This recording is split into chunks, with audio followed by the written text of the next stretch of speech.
অবশেষে ধরা পড়ল সেই দুর্ধর্ষ খুনিরা। ইনকিলাব মঞ্চের আহ্বায়ক শরীফ ওসমান হাদি হত্যার প্রধান আসামিরা দেশ ছেড়ে পালিয়েও শেষ রক্ষা পেল না। ওসমান বিন হাদি খুনের ঘটনায় এবার ঘটল সবচেয়ে বড় এবং চমকপ্রদ ঘটনা। যে খুনিদের হন্য হয়ে খুঁজছিল বাংলাদেশের আইন শৃঙ্খলা রক্ষাকারী বাহিনী, যারা দেশ জুড়ে এক ত্রাসের রাজত্ব কায়েম করে রাতারাতি হাওয়া হয়ে গিয়েছিল, তারা অবশেষে ধরা পড়েছে। তবে বাংলাদেশে নয়, ধরা পড়েছে পাশের দেশ ভারতে। আর তাদের গ্রেফতারের পর বেরিয়ে আসছে এমন সব চাঞ্চল্যকর তথ্য যা শুনলে আপনার চোখ কপালে উঠবে। কে বা কারা ছিল এই হাই প্রোফাইল হত্যাকাণ্ডের আসল মাস্টারমাইন্ড? কেন এই ভয়ঙ্কর খুনিরা আবার বাংলাদেশে ঢোকার ছক কষছিল? বাংলাদেশের রাজনৈতিক অঙ্গনে ঘটে যাওয়া অন্যতম আলোচিত এবং চাঞ্চল্যকর হত্যাকাণ্ড ছিল শহীদ শরীফ ওসমান বিন হাদি খুন। অত্যন্ত নির্মমভাবে তাকে হত্যা করা হয়, যা দেশের রাজনীতিতে গভীর শোক এবং ক্ষোভের জন্ম দিয়েছিল।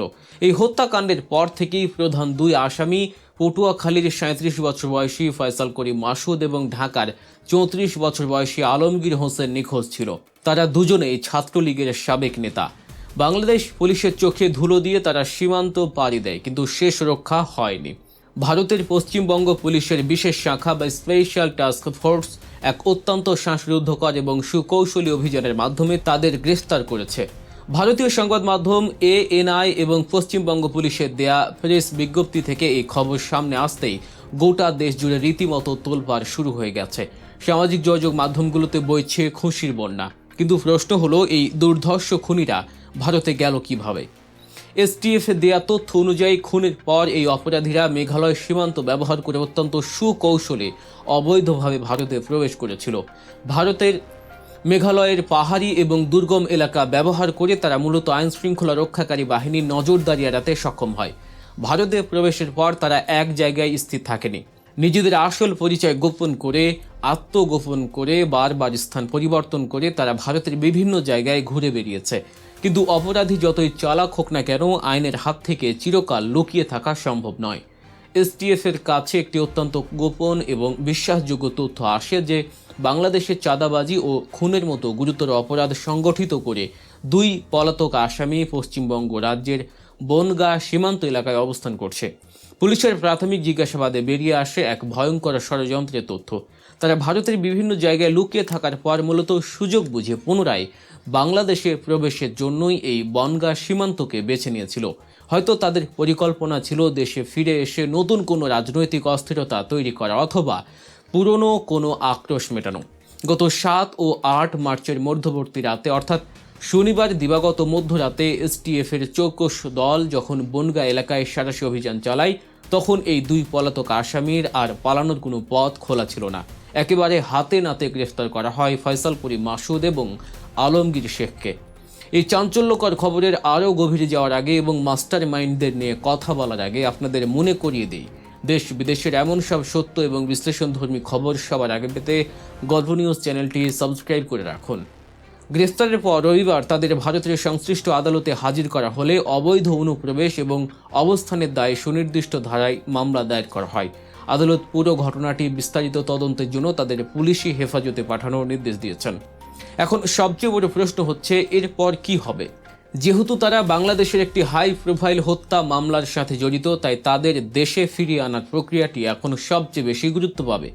বর্তমান সরকারের এখন প্রধান দায়িত্ব হবে দ্রুততম সময়ের মধ্যে ভারতের সাথে কূটনৈতিক এবং আইনি যোগাযোগ স্থাপন করে খুনিদের দেশে ফিরিয়ে আনার ব্যবস্থা করা। শহীদ শরীফ ওসমান বিন হাদির পরিবার এবং তার রাজনৈতিক সহযোদ্ধারা দীর্ঘদিন ধরে যে ন্যায় বিচারের অপেক্ষায় আছেন, এই গ্রেফতারের মধ্য দিয়ে সেই বিচারের পথ অবশেষে উন্মুক্ত হবে বলে আশা করা যায়। তবে এই খুনিদের দেশে এনে কঠোর জিজ্ঞাসাবাদের মাধ্যমে বের করতে হবে এই হত্যাকাণ্ডের পেছনে আর কারা কারা জড়িত ছিল। এই দুই খুনিকে আর্থিকভাবে, রাজনৈতিকভাবে কারা সহযোগিতা করেছে। রাজনীতির মাঠে মতাদর্শগত পার্থক্য থাকতে পারে, কিন্তু দিনের পর দিন চাঁদাবাজি এবং গুপ্ত হত্যার মতো জঘন্য অপরাধ করে পার পেয়ে যাওয়ার যে অপসংস্কৃতি, তা এই নতুন বাংলাদেশে আর চলতে দেয়া যাবে না। ইতিহাসের পাতা উল্টালে আমরা এমন অনেক ঘটনার সাক্ষী হই যেখানে মাঠ পর্যায়ের খুনিদের ধরে মূল হোতাদের আড়াল করার এক সুনিপুণ নাটক সাজানো হয়। আপনাদের নিশ্চয়ই 2018 সালে তুরস্কের ইস্তাম্বুলে সৌদি সাংবাদিক জামাল খাশোগির সেই রোমহর্ষক হত্যাকাণ্ডের কথা মনে আছে। সেই নৃশংস ঘটনার পর বিশ্বজুড়ে যখন নিন্দার ঝড় ওঠে, তখন পরিস্থিতি সামাল দিতে সৌদি সরকার তড়িঘড়ি করে কয়েকজন ভাড়াটে খুনিকে গ্রেফতার করে এবং ফাঁসি দড়িতে ঝোলায়। গোটা বিশ্বকে দেখানোর চেষ্টা করা হয় যে ন্যায় বিচার প্রতিষ্ঠিত হয়েছে, কিন্তু আসল নির্দেশদাতা, যিনি হুকুমের আসামি, সেই মাস্টার মাইন্ড MBS এর টিকিটিও কেউ ছুঁতে পারেনি। মূল হোতাকে সম্পূর্ণ ধরা ছোঁয়ার বাইরে রেখে কেবল ভাড়াটে খুনিদের শাস্তি দিয়ে পুরো ঘটনাটি অত্যন্ত চতুরতার সাথে ধামাচাপা দেওয়া হয়েছিল। আজ ইনকিলাব মঞ্চের সাবেক মুখপাত্র শহীদ শরীফ ওসমান বিন হাদি হত্যাকাণ্ডের ক্ষেত্রেও ঠিক একই রকম একটি গভীর ষড়যন্ত্রের গন্ধ পাওয়া যাচ্ছে। পশ্চিমবঙ্গ পুলিশের হাতে ফয়সাল করিম মাসুদ এবং আলমগীর হোসেনের এই আকস্মিক গ্রেফতার কি কেবলই পুলিশের সাফল্য, নাকি এর পেছনে রয়েছে অন্য কোনো বড় রাজনৈতিক অঙ্ক? আমাদের গভীরভাবে ভাবতে হবে।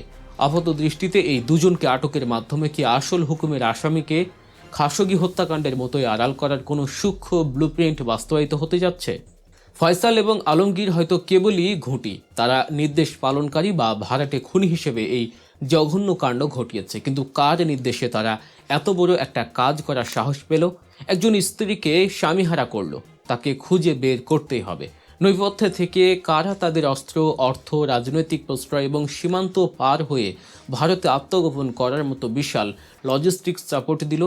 এই মাস্টার মাইন্ডরা কিন্তু এখনও পর্দার আড়ালেই বহাল তবিয়তে রয়েছে। এর পাশাপাশি দেশের রাজনীতিতে আরও একটি ঘটনা ঘটেছে যা এই অস্থিতিশীল পরিস্থিতিকে আরও ঘোলাটে করে তুলেছে।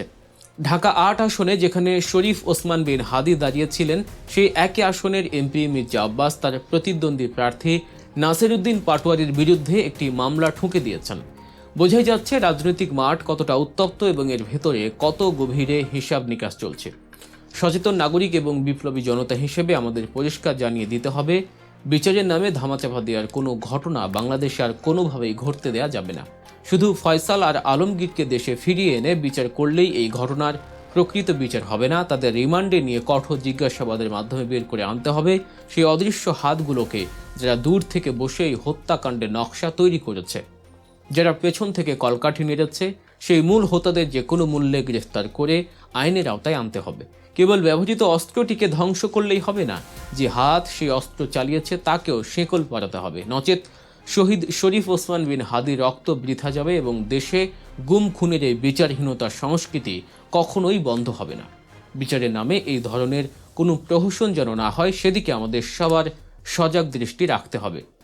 এই ঘটনার পরবর্তী সব আপডেট, আইনি প্রক্রিয়া এবং পেছনের অজানা তথ্যগুলো সবার আগে জানতে গল্প নিউজ চ্যানেলটি সাবস্ক্রাইব করে বেল আইকনটি বাজিয়ে রাখুন। আপনাদের মতামত অবশ্যই কমেন্ট করে জানাবেন। সত্যের সাথে থাকুন, গল্প নিউজের সাথে থাকুন। আল্লাহ হাফেজ।